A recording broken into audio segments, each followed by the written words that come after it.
All rise. The term of United County Court is now in session with the Honorable Robert L. Bauer presiding. Please be seated. Anthony Farina.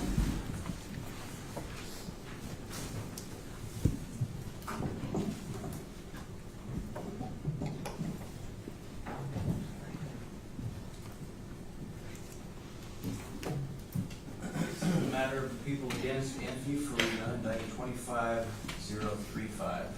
Return this matter to today's date for argument and decision with respect to the defendant's omnibus motions. The courts received the written motions of the defense. I now also have the people's written response. Did either side wish to be heard any further? Mr. Rioto? Yes, Your Honor, briefly. Go ahead.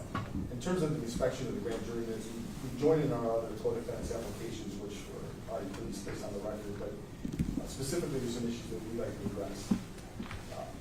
We certainly believe that the indictment should be dismissed on terms of the grand jury's independence and integrity. On February 20th, the governor issued a statement at 1 o'clock announcing that the individual subject to the incident indictment charged with murder with Inmate Brooks. This preceded the unsealing of the indictment by over an hour. It was undeniable that someone illegally provided information to the governor about the counts of the sealed indictment. The governor's announcement of the specific counts prior to the sealing, whether the result of an unauthorized leak or a coordinated act, definitely suggests a foreknowledge and executive participation in the judicial function. Such disclosures violate the core principles of the grand jury secrecy. Together with these facts, they establish an articulable, compelling likelihood, if not prejudice, at a minimum that raises serious doubts about the independence of the grand jury. We feel that those factors alone should rise to the level of the indictment being dismissed. We also believe that there's a lack of jurisdiction for the appointment of the special prosecutor. Our executive law 70B, the Attorney General, is statutorily empowered to act as special prosecutor in cases involving death by law enforcement officers, and that this supersedes the district attorneys of the county under County Law 700 to prosecute matters. In this situation, the Attorney General invoked and recused herself, but then applied for a special appointment of prosecutor in Onondaga County and having an Onondaga County DA named as special prosecutor.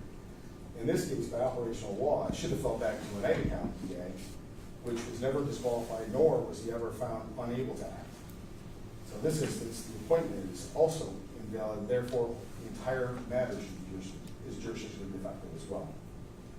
In terms of the specific counts, we also made applications in terms of elements of murder and manslaughter, and that we maintain there was no evidence that Mr. Farina's conduct alone rose to this level.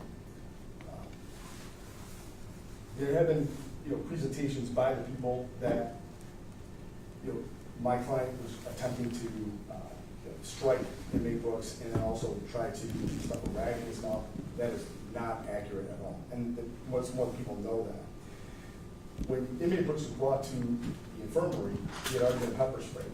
In conjunction with procedures established by docs, and anybody who's ever been in law enforcement knows that when somebody's been pepper sprayed, they have to have the contaminant taken off their body and off their face. What Mr. Farina was attempting to do was using a sanitary wipe the face of Mr. Brooks when Inmate Brooks bit him.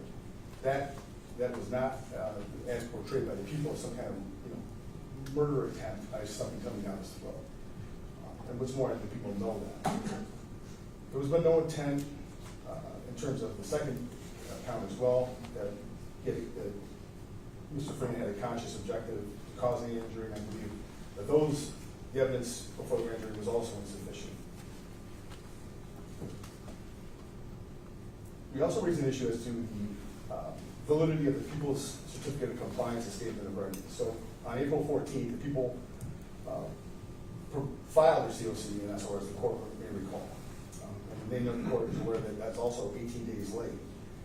But the people have ongoingly been writing discovery that was in existence before they filed their COC, yet providing to the defense after, and giving no information why it was late or providing any explanation to the court why it was late. For example, one of the first extra filings of discovery contained grand jury documents on February 10th, created CD records of witnesses from July 2019, all that were in existence before the people filed their COC. But it also evidences the people did due diligence or made reasonable inquiries before they filed the COC. And each appearance we've appeared since then, the people handed more discovery without any explanation except for the one time when they did provide a supplemental COC, which we also maintained was invalid because, again, that was discovery that existed before they filed the suits. Nonetheless, as other defendants have pointed out, we have not been provided all the discovery that is required under the statute. And so for those reasons, we feel the COC must also be struck and the people must be ordered to file a valid COC.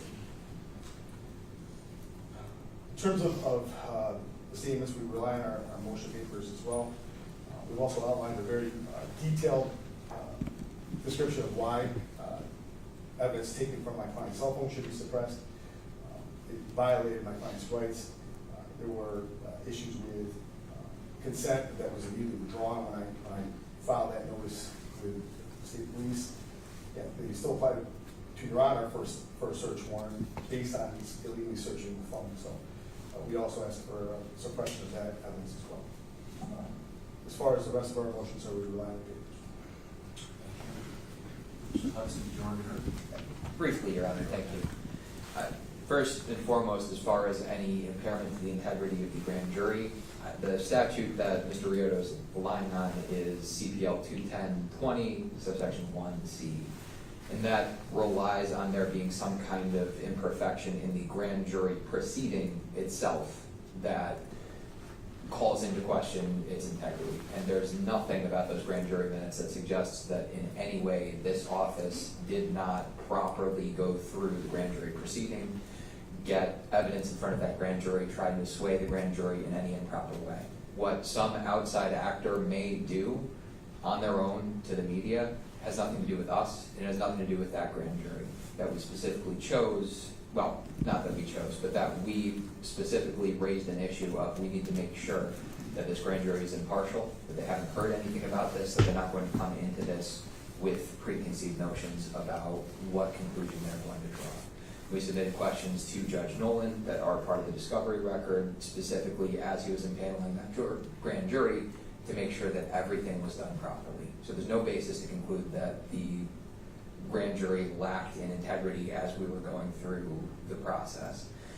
As far as jurisdiction goes, we've dealt with those arguments at some length already, Your Honor. I just repeat again, there's no basis whatsoever once the Attorney General's office has superseded and become the prosecutor in this case. There's no need for them, after saying we have a conflict, we need to back off, for Oneida County to automatically get slotted back in. Instead, the Attorney General's office, acting under the same duties and responsibilities that the Oneida County DA's office would have if the Attorney General hadn't superseded, properly followed the standard protocols to get a special prosecutor put in place. So there's no basis to dismiss anything on that count.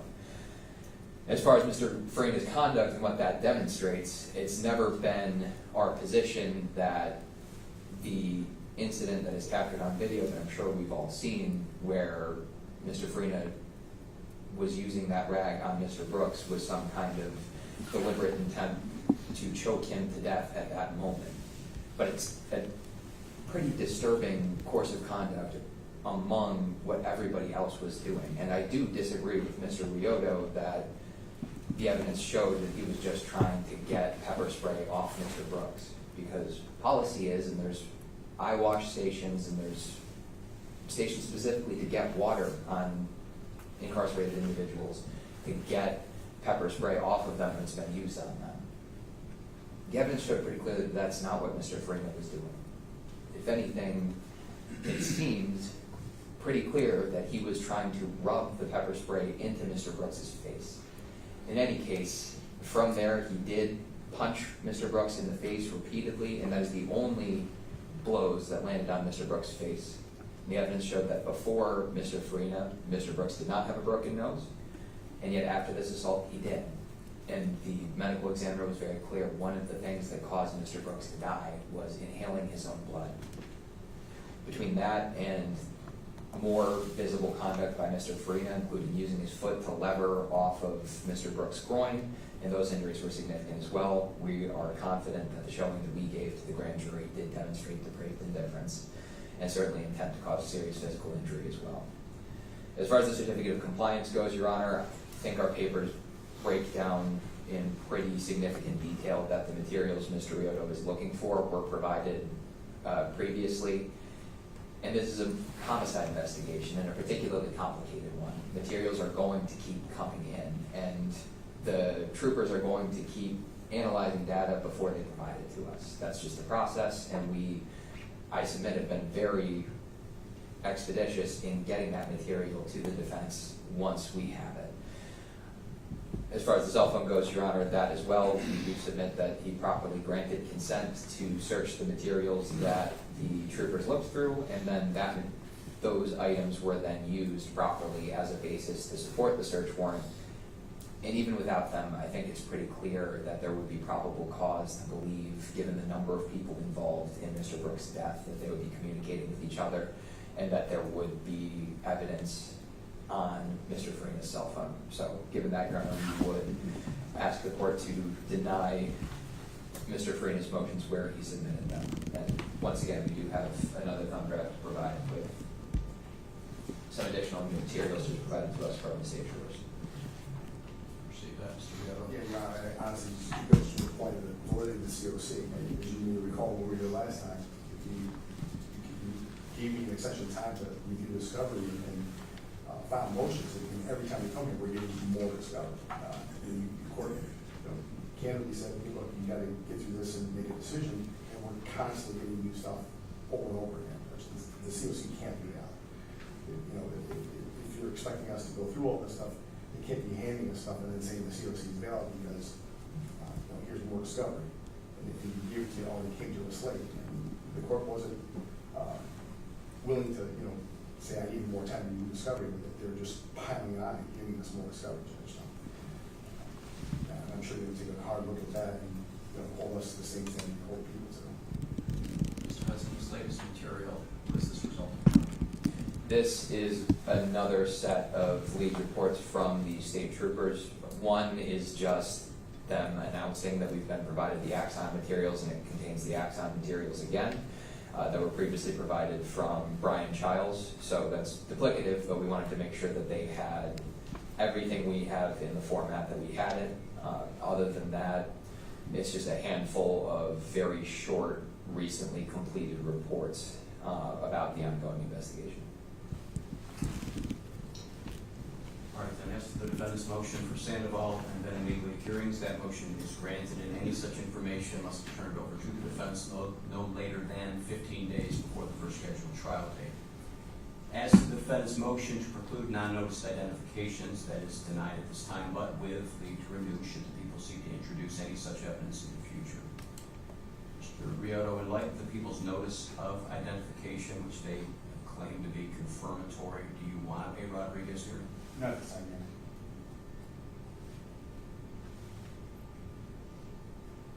Defendant's motion to suppress statements made to law enforcement is denied at this time. However, the court will order a Huntley hearing concerning the voluntariness of such statements, and the court will also assess the audibility in camera of such recordings as may be admitted at the Huntley hearing. The defendant's motion to preclude tangible property is denied. The defendant's motion to suppress physical evidence is denied at this time. However, the court will grant the defendant's motion for a map hearing that will be held with respect to the defendant's alleged consent to search his cell phone, and also as to the alleged revocation of that consent by counsel. The defendant's motion for the court to review the search warrant for the cell phone in this case is granted. People are directed to provide a copy of the warrant application to this court for review. The defendant's motion to review the grand jury minutes in this case is granted. The court will review those minutes in camera for sufficiency, that is to include the legal instructions given.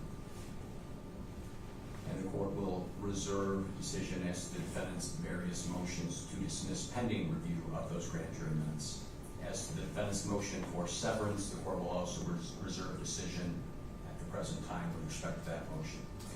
As to the defendant's motion to strike the certificate of compliance and the people's statement of readiness, as well as the objections to the supplemental COC and the request for sanctions, that motion is denied. The court credits the people showing of good faith and due diligence and finds no meaningful prejudice to the defense established, it rather appearing that many of the discovery items complained of having been in the defendant's possession right along. And pursuant to CPL 245.35, Subdivision 1, the parties are hereby ordered to confer and diligently attempt to resolve any discovery issues before involving the court. As for the suppression hearing, counsel, I have August 11th available.